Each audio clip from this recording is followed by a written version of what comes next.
Strategic management students होता है comprehensive and ongoing management process aimed at formulating and implementing effective strategies, a way of approaching business opportunities and challenges. उसको strategic management कहते हैं। बेहतर हिकमत अमली आप कह सकते हो, जिससे भी आप अपना टारगेट जो है, अपना गोल जो है वो अचीव कर लो, ठीक है। और इफेक्टिव स्ट्रेटेजी भी वो होती है जिसमें आप इफेक्टिवली एफिशिएंटली अपने जो स्ट्रेटेजिक गोल्स है उनको अचीव कर।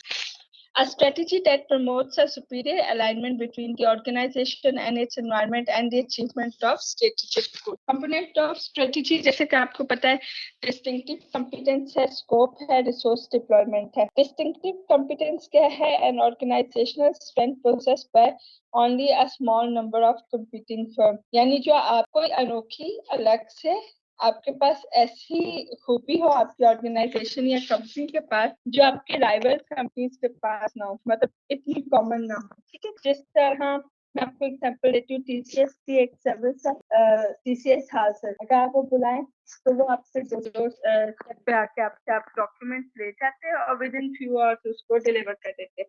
अब बहुत सारी यहाँ पे ऐसी क्या कहना चाहिए सर्विसेज है, कार्गो सर्विसेज भी है, डिलीवरी सर्विसेज भी हैं, मगर ये थोड़ा सा उन्होंने आप कह सकते हो कि ये उनकी डिस्टिंक्टिव कंपीटेंस है। ये हर कंपनी ऑफर नहीं कर कि आप डोरस्टेप पे आए, कोरियर वाले चीजें ले जाए और फिर विद इन 1-2 आवर्स डिलीवर भी करे।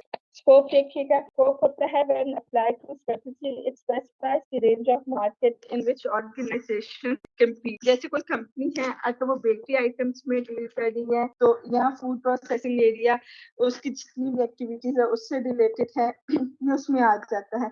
या अगर कोई कंपनी है वो इलेक्ट्रॉनिक से डील कर रही है तो उसका एक अलग वो उसका स्कोप है। जो कपड़ों से, जूतों से, इन चीजों से डील कर रहे हैं उनका उन ऑर्गेनाइज कंपनीज का जो है स्कोप। जो सर्विसेज सेल कर रहे हैं जैसे टेलीकॉम वाले हैं उनका स्कोप जो है अलग है। तो ये होता है स्कोप। रिसोर्स डिप्लॉयमेंट है how an organization distributes its resources across the areas in which it compete, ठीक है। जैसे एक कंपनी है वो यूएसए में भी है, ठीक है, यूरोप में भी है, एशिया में भी है। चलिए एग्जांपल ले लेते हैं टेलीनॉर। अब टेलीनॉर जो है ये अक्रॉस कॉन्टिनेंट्स है, यूरोप में भी है, एशिया में भी है। तो फिर इनके डोमेस्टिक जो है मार्केट उसमें उनकी रिसोर्स डिप्लॉयमेंट होता की है, जो इंटरनेशनल मार्केट्स है उधर डिमांड के हिसाब से रिसोर्स जो है डिप्लॉयमेंट वो होता की है। कुछ एरियाज होते हैं जहाँ पे उनको ज्यादा जो है रिसोर्स डिप्लॉयमेंट की जरूरत होती है तो वो उस हिसाब से जो है उसको हैंडल कर लेते हैं। नेक्स्ट है टाइप्स ऑफ स्ट्रेटेजिक ऑल्टरनेटिव्स। इसमें बिजनेस लेवल स्ट्रेटेजी आती है। कंपनी लेवल स्ट्रेटेजी बेसिकली ये होती है the set of strategic alternatives from which an organization chooses as it conduct business in a particular industry or market। जिस मुल्क में chooses as it manages its operations several industries and several organization है, company है, वो के offices different continents में है, different मुल्कों में है। अब वो जो स्ट्रेटेजी बनाएंगे और इम्प्लीमेंट करेंगे तो वो फिर अक्रॉस जो है सेवरल इंडस्ट्रीज और अक्रॉस सेवरल मार्केट्स होगा अगर वो उसको जो है इम्प्लीमेंट करते हैं। नेक्स्ट है strategy formulation and implementation. Strategy formulation आपको नाम से पता लगता है, स्ट्रेटेजी बनाने को स्ट्रेटेजी फॉर्मुलेशन कहते हैं, ठीक है। The set of processes involved in creating or determining the strategies of the organization, it focuses on the content of strategy। strategy implementation क्या हुई? The method by which strategies are organized or executed within the organization, it focuses on the process through which strategies are achieved, ठीक है।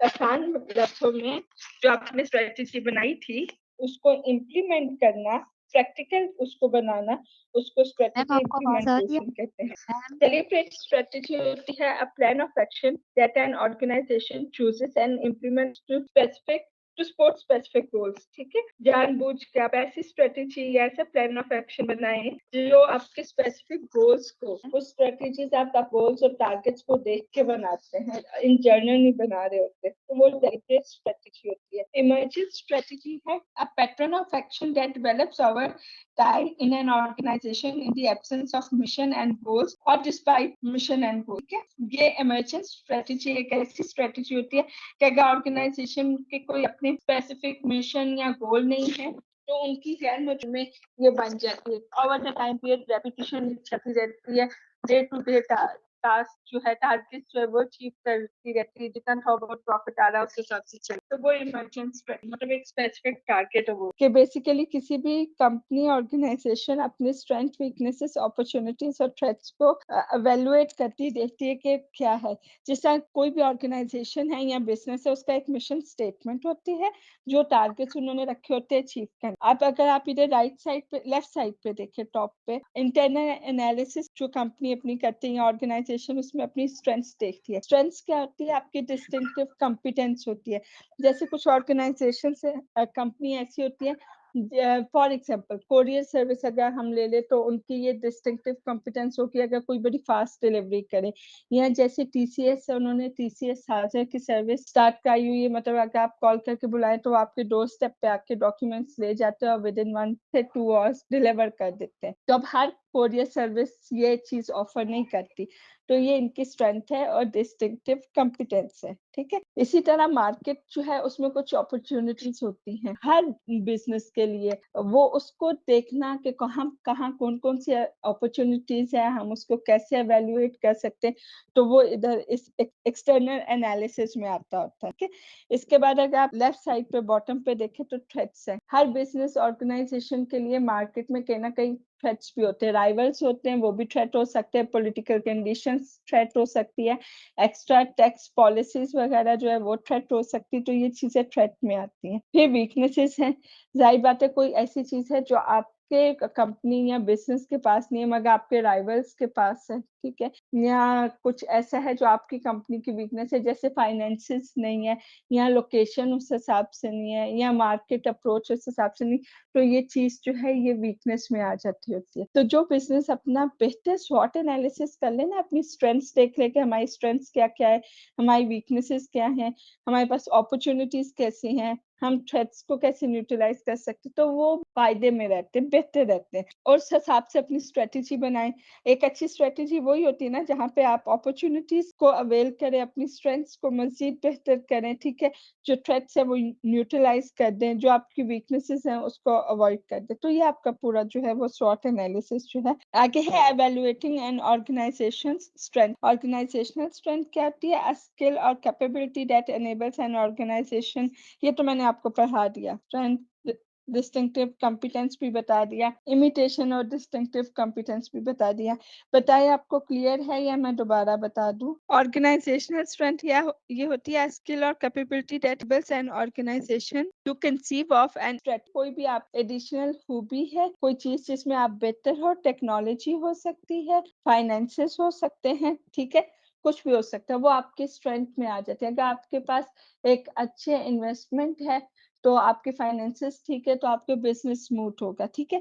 या आपके पास market में opportunity है, आपके rivals इतने नहीं है, तो वो आपकी स्ट्रेंथ है, ठीक है। स्ट्रेंथ देख लें, स्किल और capability held by numerous competing firms, उसको कॉमन स्ट्रेंथ कहते हैं, ठीक है।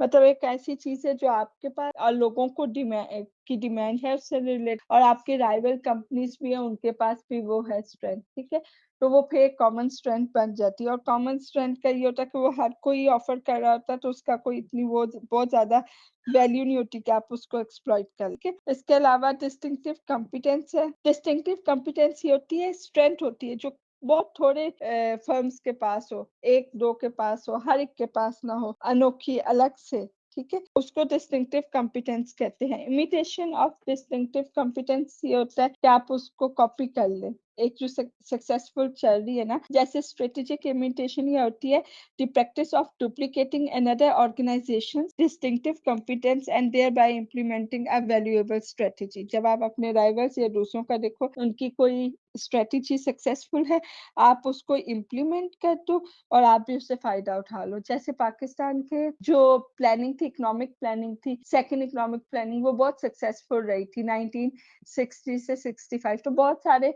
कंट्रीज ने, बाद में मलेशिया ने, उन लोगों ने पाकिस्तान से वो स्ट्रेटेजी वो हमारे लिए प्लान लिया और उसको अपने एनवायरनमेंट के हिसाब से करके अपने मुल्क में इम्प्लीमेंट किया कि हम भी अपनी नेशनल इनकम इतनी बढ़ा ले। ये तो कंट्री लेवल पे था ना, तो कंपनी कंपनी लेवल पे ऐसा होता है कि आप देखते हो कि आपके राइवल की कोई स्ट्रेटेजी अच्छी है, वो किस तरह मार्केट में सर्वाइव कर रहा है या वो मार्केट शेयर कैसे बढ़ा रहा है, आप उसकी वो स्ट्रेटेजी अडॉप्ट कर लेते हो और अपनी इंडस्ट्री पे, अपनी मार्केट पे जो आप उसको वैसा ही कॉपी करके लगा देते हो और वैसे ही आपको रिजल्ट्स कम मतलब मिलते-जुलते आपको वैसे मिल जाते हैं। अगर एक चीज़ सक्सेसफुल जा रही है, आप भी वही कॉपी कर लो तो काफ़ी हद तक एडवांटेज हो जाता है। सस्टेन कम्पेटिटिव एडवांटेज भी यही होता है, competitive advantage that exist after all attempts at strategic imitation have seen. Evaluating organizations' weaknesses, organizational weaknesses या competitive disadvantage क्या होता है? Organizational weakness ये होता है a skill or capability that does not enable an organization to choose and implement strategy that supports its mission. और competitive disadvantage होता है a situation in which organization is not implementing valuable strategies that are being implemented by competing organizations. Evaluating organizations' threats and opportunities, an area in the environment that, if exploited, may generate higher performance. तो वो हो गया आपका organizational opportunity और organizational threats क्या हुए? An area in the environment that increases the difficulty of organizations achieving high performance. ये question था जो मैंने आपके साथ लास्ट टाइम शेयर किया था। एक मैं आपको केस स्टडी पढ़ाना चाह रही थी। मैं देखती हूँ अगर मेरे पास टाइम होता है ना तो मैं हाइब्रिड कार्स की है केस स्टडी वो बताती हूँ। अच्छा क्वेश्चन ये है what to the letter SWOT SWOT represents when conducting a SWOT analysis. ये मैं आपको ऑलरेडी बता चुकी हूँ, स्ट्रेंथ वीकनेसेस अपॉर्चुनिटीज और थ्रेट्स। नेक्स्ट क्वेश्चन है under what circumstances might a firm find it adventurous to share with others the detail of one of the distinctive competence। ठीक है, formulating business level strategy ये एक interesting topic है, इसको जो है start करते हैं। different जो है business level strategies आपको पढ़ाएंगे। Porter generic strategy है, Miles and Snow टोपोलॉजी है, ऐसे डिफरेंट है। तो इंटरेस्टिंग स्टार्ट कर, एक मिनट मुझे टाइम। अच्छा स्टूडेंट्स, बिजनेस लेवल स्ट्रेटेजीज, ये फॉर्मुलेटिंग बिजनेस लेवल स्ट्रेटेजीज है, उसके बाद आपकी कॉर्पोरेट लेवल स्ट्रेटेजीज जो है वो होंगी। बिजनेस लेवल स्ट्रेटेजीज में थ्री इंपॉर्टेंट क्लासिफिकेशन है। Porter generic strategy है, Miles and Snow टोपोलॉजी है, strategies based on product life cycle है। ये थ्री स्ट्रेटेजीज है, ठीक है। वन बाय वन हम इन तीनों को जो है वो पॉर्टर जेनेरिक स्ट्रेटेजी क्या है, इसमें इनकी डिफरेंशिएशन स्ट्रेटेजी आ जाती है, ओवरऑल कॉस्ट लीडरशिप स्ट्रेटेजी आ जाती है, फोकस स्ट्रेटेजी आ जाती है। अच्छा डिफरेंट क्या है, a strategy in which an organization seeks to distinguish itself from competitors through the quality of its product or service। को नाम से ही पता लग रहा है कि अपने आप को अलग करके यूनिक ऐसी स्ट्रेटेजी अडॉप्ट करना कि आप अपनी राइवल कंपनी से जो है वो यूनिकनेस लेके आओ अपनी कंपनी में, ऑर्गेनाइजेशन। जैसे मैं आपको एग्जांपल देती हूँ, आप लोगों ने नाम सुना, ये वॉचेस वगैरह अब तो खैर ट्रेंड कम हो गया है, घड़ी वगैरह पहनने का पहले ही बहुत होता था, अभी भी लोग जो है जो शौकीन है वो ये रिस्ट वॉचेस जो है पहनते हैं। अगर आपने नाम सुना हो रोलेक्स कंपनी का, ये इसकी वॉचेस जो है बहुत एक्सपेंसिव होती हैं, ठीक है। अब ये लोग गोल्ड, प्लेटिनियम या स्टेनलेस स्टील यूज कर रहे होते हैं अपनी वॉचेस में, ठीक है। तो इनका जो है डिफरेंशिएशन स्ट्रेटेजी ये है कि इनका जो प्रोडक्ट है उसकी क्वालिटी बहुत अच्छी है और वो रिलायबल, ठीक है। तो उस बेसिस पे वो उसको एक्सपेंसिव सेल करते हैं, वो अपनी मर्जी की कीमत अपने प्रोडक्ट की जो है वो लगाते हैं। अब अगर आप पेप्सी और कोका कोला को उठा लें तो वो दोनों मार्केट में जो है बॉटल्ड वाटर पे compete कर रहे होते हैं, मगर डिफरेंशिएशन क्या आपको पता है, दोनों कोल्ड ड्रिंक की कंपनीज है, मगर दोनों ने अपना जो है ये पानी वाली बॉटल नहीं होती जैसे नेस्ले की है, इसका लॉन्च की हुई है, ठीक है। जैसे कोक की जो है वो दिसानी में ख्याल से उसका नाम है उसका, और वो लोग इसको इस पे बेसिस पे डिफरेंशिएट कर रहे होते हैं कि वो कह रहे होते हैं कि इसका फ्रेश टेस्ट है। अगर आप देखें तो वो एडवर्टाइजमेंट्स में यही दिखा रहे होते हैं कि इट टेस्ट फ्रेश, ठीक है, तो ताजा है ये स्टा। और पेप्सी अगर आप देखें तो एक्वाफिना ब्रांड जो है उसको प्रमोट कर रहा होता है और वो प्योरिटी की बेसिस पे करता है। वो ये कहता है कि ये जो पानी हम बॉटल्ड वाटर सेल कर रहे हैं ये बिल्कुल प्योर है, ठीक है। अब है दोनों पानी की बॉटल और उससे प्यास ही खत्म हो रही है, क्वांटिटी भी एक है, देखने में भी वो एक जैसी, मगर दोनों अपनी अपनी जो मार्केटिंग कर रहे हैं वो डिफरेंशिएटेड कर रहे हैं। एक कह रहा है कि उसका बॉटल वाटर जो है वो प्योर है, दूसरा कह रहा है कि उसका जो है वो फ्रेश है। ठीक है, दो ये कंपनीज की मैंने आपको एग्जांपल दे दी। इसके अलावा जो है ये कैमरास की जो कंपनी होती है जैसे नाइकन की हो गई, ठीक है, इनकी, ये लोग भी अपने इन्होंने भी जो है डिफरेंशिएशन स्ट्रेटेजी उस बेसिस पे ये लोग कर रहे होते हैं। तो ये जितने भी आप देखोगे बड़े ब्रांड्स है या जिनके प्रोडक्ट बहुत ज्यादा एक्सेस, उन्होंने डिफरेंशिएटेड स्ट्रेटेजी अडॉप्ट की। जैसे मन से आपको पता है लग्जरियस कार्स बना रहे होते हैं, ठीक है, फिर कुछ लोग ये कंपनीज क्लेम करती है कि उन कार्स जो है ड्यूरेबल है और किसी भी इलाके में जो है वो चल सकती है। तो वैसे हर एक ने अपनी अलग प्रोडक्ट सेल करने के लिए स्ट्रेटेजी। नंबर 2 देखिएगा, ओवरऑल कॉस्ट लीडरशिप स्ट्रेटेजी है। अ strategy in which N organization attempts to gain a competitive advantage by reducing its cost below the cost of competing firm। ठीक है, ओवरऑल कॉस्ट लीडरशिप स्ट्रेटेजी यही होती है कि आप market share gain करना चाहो अपने प्रोडक्ट की कीमत कम करके बाकी मार्केट में। जो जैसे मैं आपको एग्जांपल दूंगी, आप लोगों ने जुनैद जमशेद ये जो है नाम सुना होगा, जे डॉट, इनके कपड़े होते हैं, गुल अहमद के हो, खादी के हो, निशात लिनन के होते हैं। अब जब कोई सीजनल और चल रहा होता है, ऑफ सीजन चल रही होती है या इनकी कोई सेल्स वगैरह आती है, तो आप देखेंगे कि जुनैद जमशेद 25% फ्लैट ऑफ लगा देता है या 20% फ्लैट सारा प्रोडक्ट पे ऑफ। अब बाकी लोग जो है वो क्या करते हैं कि उतना ही ऑफ लगाते हैं, 10 से 20%, मगर ऑन सिलेक्टिव आइटम्स लगा। ठीक है, अब ये cost overall cost leadership strategy होगी। जब ये जे डॉट लगाता है तो फिर बच्चों के कपड़ों पे भी, बड़ों के कपड़ों पे भी, जूतों पे भी, परफ्यूम्स पे भी, कॉस्मेटिक्स पे भी, वो सब पे। तो वो फिर जो कंज्यूमर है उसके लिए ये एक चीज पे सेल नहीं है, उसके लिए फिर वो उससे रेलेवेंट रिलेटेड सब चीज पे सेल है। तो वो जो है उसको, उसके लिए ये एडवांटेज रहता है। ठीक है, तो अगर कोई कंपनी या ऑर्गेनाइजेशन कॉस्ट की बेसिस पे compete करे प्राइस कम करके, तो वो ये हो जाता है। ठीक है, इसके अलावा अगर इंटरनेशनल एग्जांपल आप देखना चाहें तो टाइमेक्स है, घड़ियों की कंपनी है। इसकी जितनी भी वॉचेस है वो $39 to $40 से स्टार्ट हो रही, मतलब सस्ता रेंज है, इतनी ज्यादा एक्सपेंसिव नहीं है। तो वो चूंकि कीमत कम रखी हुई है तो एक टारगेट मार्केट है उनकी जो इसको जो है टारगेट कर रही है, जो लो इनकम वाले जो है टारगेट कर रही है। फिर प्रॉक्टर एंड गैम्बल है।